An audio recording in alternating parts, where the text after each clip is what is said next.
All right, so hello, uh, the Science of Psychology um, webpage. I am Will Johnson, aka Javid. I am the one who created this page off of my page, and I'm very grateful for all of the members who have liked and become part of the page. I'm very grateful for any kind of posting that you want to do, videos that you think are relevant to today's psychology. It doesn't matter if you're an amateur, it doesn't matter if you're just a person that is just really fond of the subject of psychology and that you feel like a psychologist, amateur psychologist, professional, someone that's just now starting to get interested in the field. That's what the web page is about. It is not going to be heavily moderated, and the reason why is because psychology is not something that I think we need to be allowed to express ourselves as long as it's kept in a very non-vulgar manner um, and readable and acceptable. Um, I don't want to say politically correct because I don't know about all that. But sometimes, as psychologists, I am not a licensed psychologist, but I am a student of psychology, and I am working as a college student now to try to enter into the medical field in the capacity as a patient advocate, as well as, first and foremost, as a scientist that wants to help prolong life. So that would be my first. Um, that's my priority, period, and always has been. So from the time that I started studying psychology, so the point of my video is to explain to y'all why I started to study psychology, what motivated me, what was my thinking on it, why was I so gung ho not to become a medical doctor, um, why did I choose to not pursue that field? I've had many people ask me why didn't you just continue with biology, psychology, and go down that pre-med route? Well, the reason I didn't was because I identified at a very early age that there was so much um, technical uh, white. I want to say black and white, white and black. This is just the way it was in medicine. And as a strict um, medical scientist that was going to be only looking at the body's reaction to the stimuli of the medications prescribed and the physical, biomechanical or physical medications that would have a tangible effect on the human, that would be all I would be looking at. And that's just by nature of the definition of physician, of medical physician. So medical doctors, that is their job. That's what they specialized in school. They want to see how it affects your body on a physical, tangible way.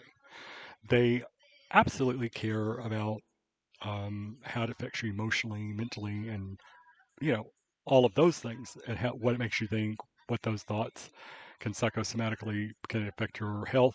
We've been doing a lot of studies that show that yes, it can. Your mental condition has everything to do with your health, and we know that now. But when I was entering into college a long time ago in Georgia, we did not have those studies out. We didn't have that kind of information. It was still a Freudian psychology era. We were still, and I say that jokingly because Freud has never been the father of psychology, and that's a myth when people say that he was. He was never the father of psychology, not for anyone that I know, anyone.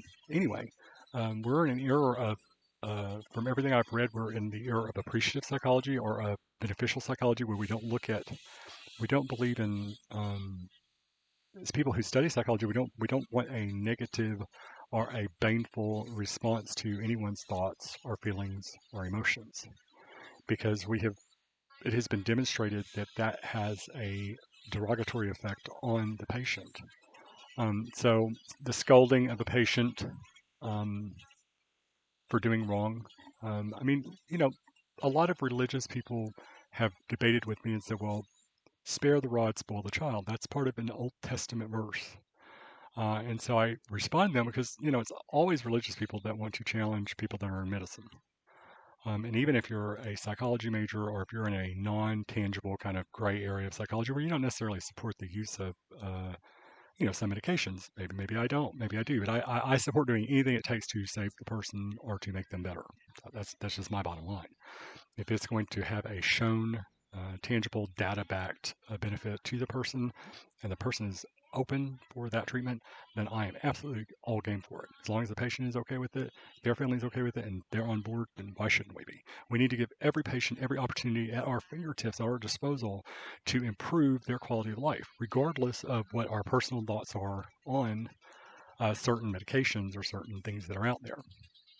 So my point was is that I'm the youngest of 8, and I saw my older siblings when around. I guess I started really, for personal reasons, I started really recognizing it around 10 or 11 years old. So I started seeing, because of the age differences, they were all in their adulthoods and living their lives, and I started noticing the very derogatory negative effects that certain things were having on their lives. And as a child, because I was still, still a child, I was 10 years old. I, I just started wondering why. Like, I started wondering why would God allow? Because we come from a very religious family. So why would God allow my older brothers and sisters to go through this kind of turmoil, this kind of pain? What did they do? They're such sweet people, and they always, when I'm around them, they always say they love me, and they always, treat me so kindly. But why is their lives like this? Why do I hear them arguing? Why do I hear the chaos and the turmoil? And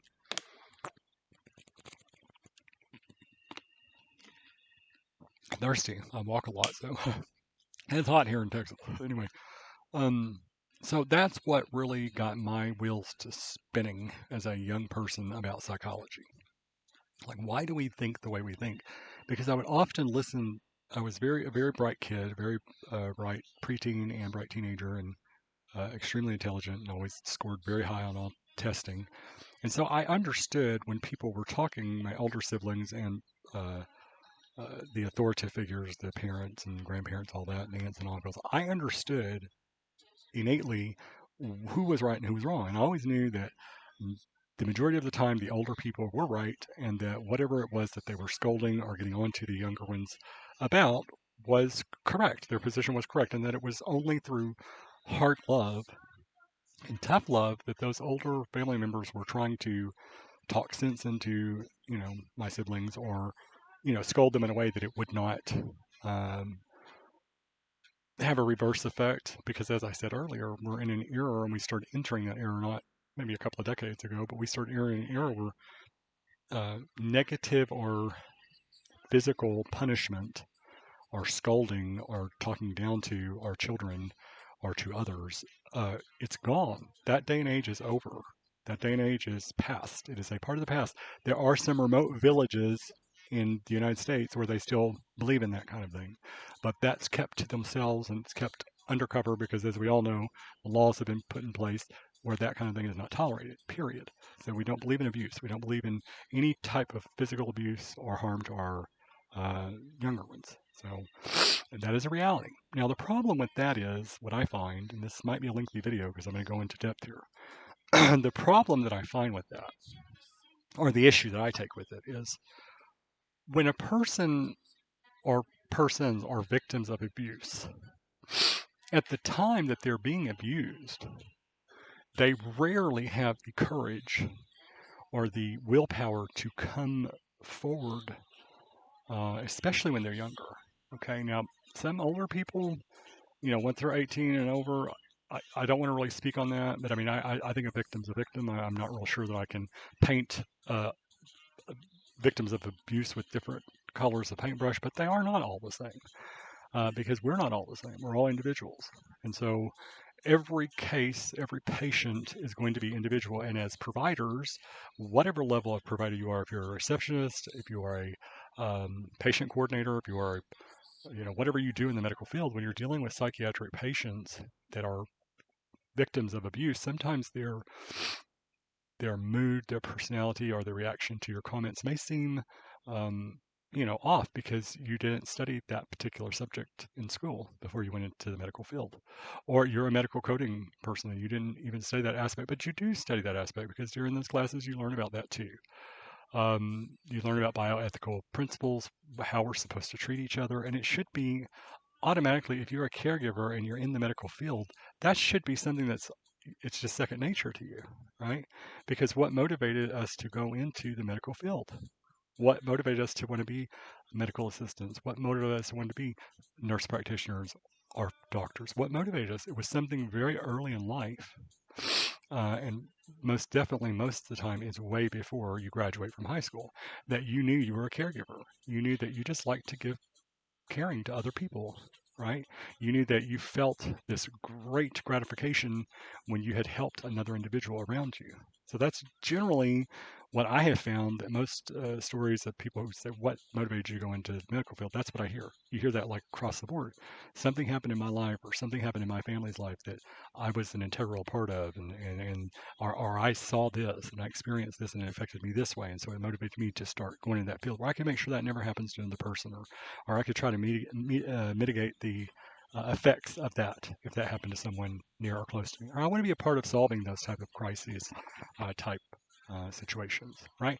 So there's all kinds of motivations for getting in the medical field. Some people it's purely money. Now, I hate to say it, but I'm not a big fan of that. Because if someone has gone into the medical field, they're going to be highly disappointed because it's long hours. It's 12, 14 hours a day most of the time, and really long shifts, long periods of time, filling in for your brothers and sisters of the art, of the science. There's not going to be a lot of time for you to spend that money and to enjoy that money. So, your motivation for money could be because of your children or because, well, when you were thinking to be a caregiver, did you have kids at the time? I mean, you had plans. So I think if it's pure material gain that any caregiver has been motivated by to go into the medical field, I do not foresee that person having a very happy career. I can't, for me personally, that's just my opinion. I can't see them saying, okay, yeah, well, I may not seem happy, but I have all the money in the world in my bank and I'm just happy regardless because money makes me happy. I don't see that. Most caregivers that I've worked with or spoken with or that are going to school for it are all motivated by one thing, and that's to help other individuals. The reward factor is the gratification they get when they see patients improving and they see a patient's life getting better and them moving forward in life and things getting better. Now, every now and then you have a loose cannon or what I call a bad apple because every industry has, a bad apple. Every now and then you meet a provider, you meet someone in an office that just should not be doing that. That was not what they were cut out to do.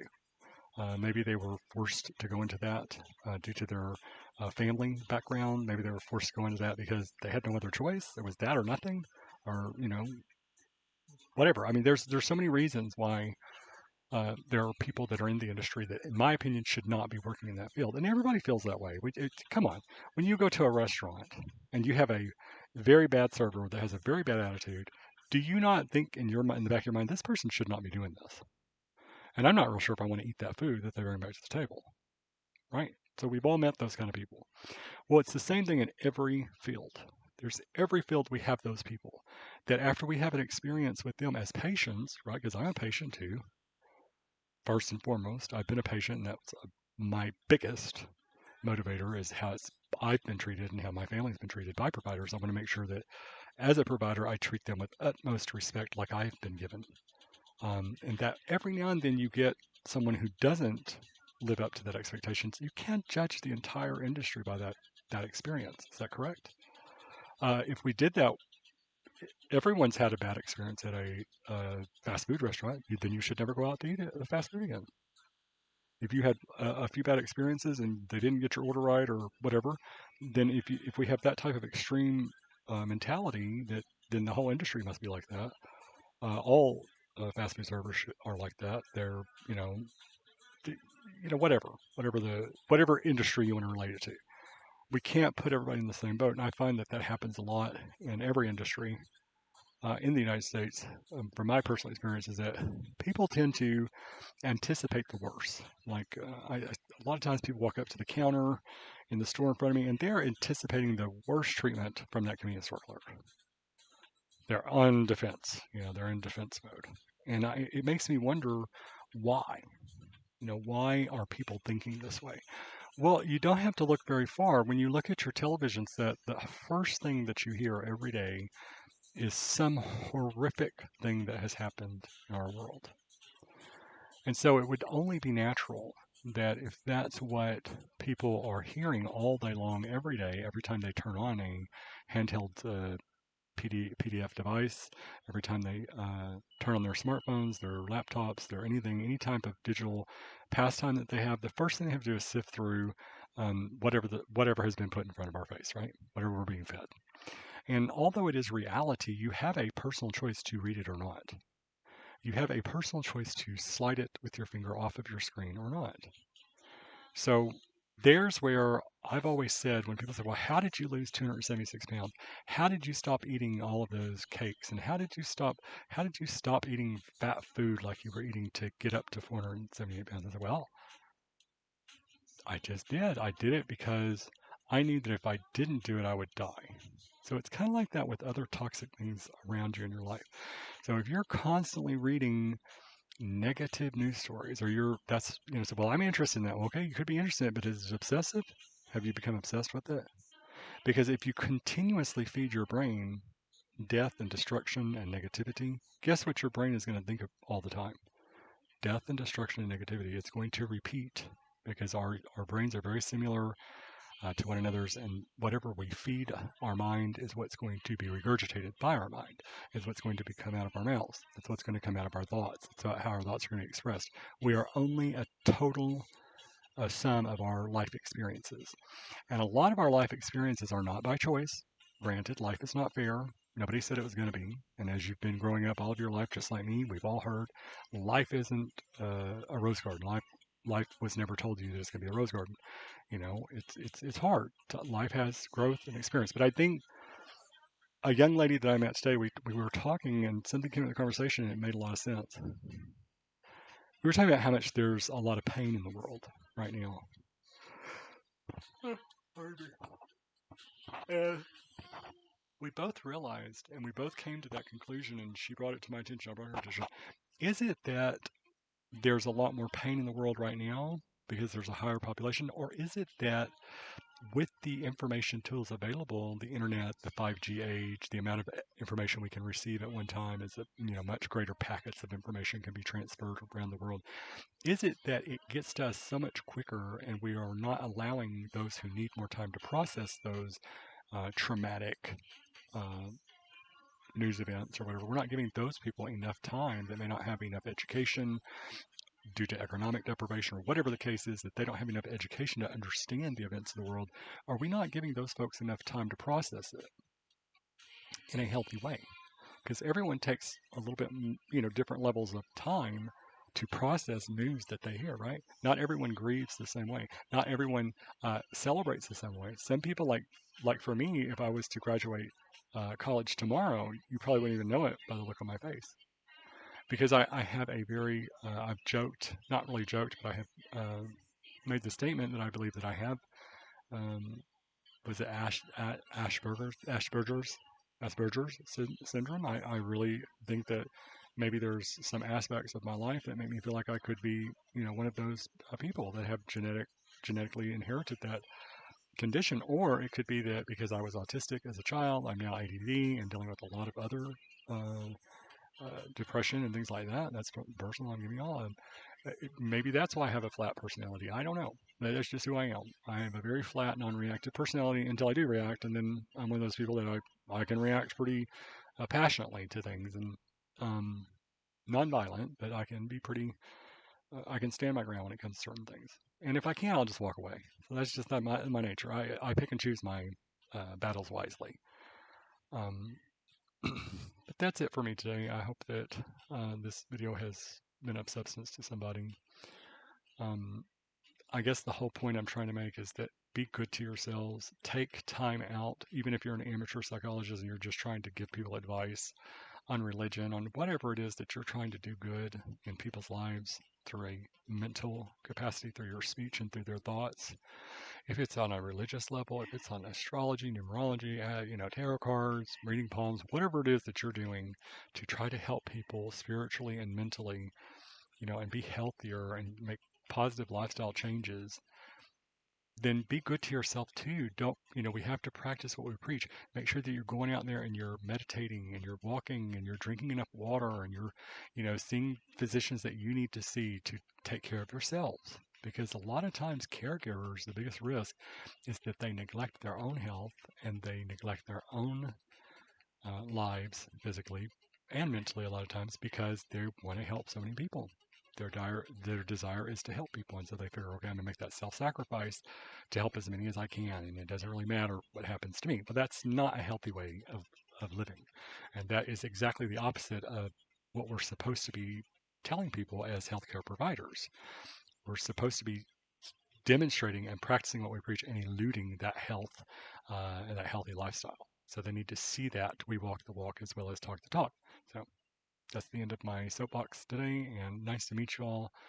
Again, Will Johnson. I've not made a video introducing myself as the moderator of the channel and the creator of the channel. I hope that you all tell your friends about the channel, have them come on and post videos. I'm going to post a video today about a subject that's related to this. I'm going to post it so you can watch it and get some content and get some appreciation out of it. I do try to find sources that are from licensed and verified psychiatrists, psychologists, and people who are very, very reputable in the field. Those are the only type of videos I try to put on my channel. Sometimes one might slip through my fingers that is not from somebody that has the correct certification to be put in the videos or to making the videos. And if you see that I put one of those videos on there and it's questionable if it's right or not, please message me and let me know, and I will take a look and see what it is, and if I see any reason, I'll remove it off the channel. Thank you so much, and I will talk to y'all soon. Peace out. Stay safe.